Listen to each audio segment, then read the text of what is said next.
Hello friends. तो आज के इस वीडियो में देखेंगे क्वेश्चन नंबर 6 का सॉल्यूशन। कह रहा है कि निम्नलिखित गुणनखंड वृक्ष में मिसिंग संख्या जैसे कि A B C D X Y का मान ज्ञात करें। तो देखते हैं इसका सॉल्यूशन कैसे होगा। मुझे उम्मीद है कि आपको पिछले सॉल्यूशन काफ़ी अच्छे ढंग से समझ में आए होंगे। तो चलिए आज के सॉल्यूशन को स्टार्ट करते हैं। तो जैसा कि आप यहाँ पे देख पा रहे होंगे कि यहाँ ए का जो गुणनखंड टूटा वो तो जैसा कि आप यहाँ पे देख पा रहे होंगे कि ए का हमें वैल्यू निकालना है। तो ए जो है कि किस किस का गुणनखंड बना हुआ, 2 और 1260 का बना।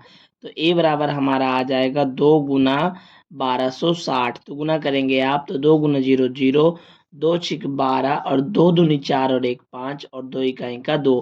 तो ए का वैल्यू आ गया 2520। इसी प्रकार से आप यहाँ बी देखेंगे तो बी के जगह पे क्या होगा, 3 से अगर इसको भाग देंगे तो बी का रिजल्ट पता चल जाएगा। तो बी बराबर आ जाएगा हमारा 1260 भाग 630। तो जीरो से ये जीरो कैंसिल और 63 को 2 बार में लगाएंगे तो हमारा 126 कटेगा, यानी बी बराबर भी हमारा आ गया आंसर 2।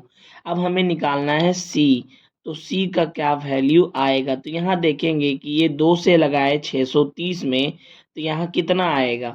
तो सी बराबर भी हमारा वही काम करना है, 630 भाग 2। तो यहाँ पे कट के आएगा, देखिए 2 तिहाई 6 और 2 इकाई 2 और 2 बचेगा 10। तो आ गया 315, यानी सी बराबर 315।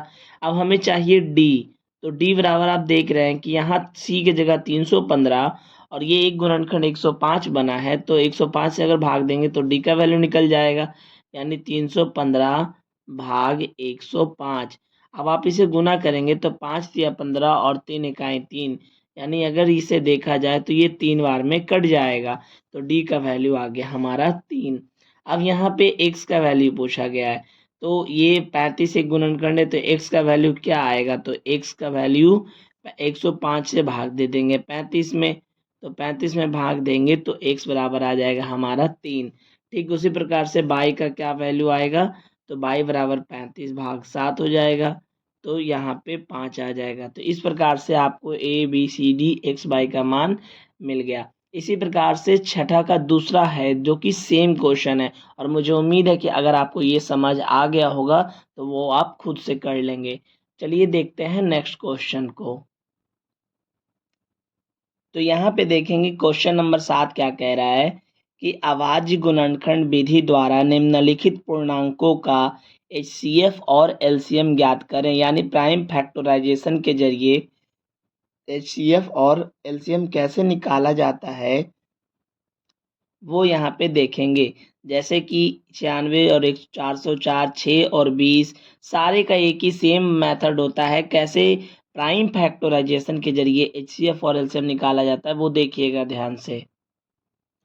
तो यहाँ क्वेश्चन दे रखा है 96 और 404 का, हमें एलसीएम भी निकालना है और एचसीएफ भी निकालना है, लेकिन मेथड है अभाज्य गुणनखंड से। तो सबसे पहले हम 96 का क्या निकाल लेंगे, अभाज्य गुणनखंड। तो 2 से लगाएंगे तो 48 दूनी का 96, 2 से लगाएंगे तो 24 दूनी का 48, 2 से लगाएंगे तो 12 दूनी का 24 और 2 से ही लगाएंगे 6 दूनी 12 और 2 से लगाएंगे तो 2 तिया 6। तो जो हमारा 96 है उसका हमारा आ गया ये प्राइम फैक्टराइजेशन 2 की पावर 1 2 3 4 5, यानी 2 की पावर 5 गुना 3 आ गया। ठीक इसी प्रकार से 404 का निकालते हैं। तो यहाँ पे देखिएगा कि 404 का कैसे निकलेगा। सेम काम करना होगा। 404 का 2 से लगाएंगे 2 दूनी 4, यानी 202 लगेगा। 2 से लगाएंगे 101 लगेगा। अब ये देखिए ये किससे कटेगा, 2 के बाद 2 3 से कटेगा, 3 तिया 9 तो 11 हो जाएगा। 4 से नहीं, 5 से कटेगा, 5 दूनी 10 नहीं, 6 से, 6 का 6 6 5 11। जल्दी से आप लोग जैसा कि आप यहाँ पे देख रहे थे कि इतना हो गया हमारा 404 का। तो 404 का जो हमारा प्राइम फैक्टराइजेशन निकला वो निकल गया 2 का पावर 2 गुने 101। तो हमें अब निकालना है एलसीएम और एचसीएफ। तो एक बात आप याद रखिएगा कि एलसीएम में जिसका पावर ज़्यादा हो वो, और जो नहीं मिले वो, सारे को लिखते हैं। तो जो सेम नंबर जैसे 2 और 2 दोनों सेम था, लेकिन पावर 5 ज़्यादा है 2 कम है, तो जो ज़्यादा पावर होंगे उनको यहाँ लिखेंगे और जो बच गया ना उन्हें भी आप यहीं लिख दो। अब इसके बाद इसका सॉल्यूशन कर दो। तो 2 का पावर 5 का मतलब 2 गुना 2 दूनी 4 दूनी 8 दूनी 16 दूनी 32, 32 गुना 3 करेंगे तो 96 आएगा और 96 गुना 101 करेंगे तो 96 गुना 101 आप जब करेंगे तो इसका जो रिजल्ट है वो आ जाएगा 96 96, है ना। अब आपको निकालना है HCF। तो एलसीएम में क्या होता है, जो मिलेगा वो भी और जो नहीं मिले वो भी लिखना पड़ता है, लेकिन HCF में जो मिलता है ना वही लिखना पड़ता है, या सिंपल भाषा में कहा जाए तो जिसके कम पावर होंगे वो इसका आंसर होता है, जो मिलना भी चाहिए।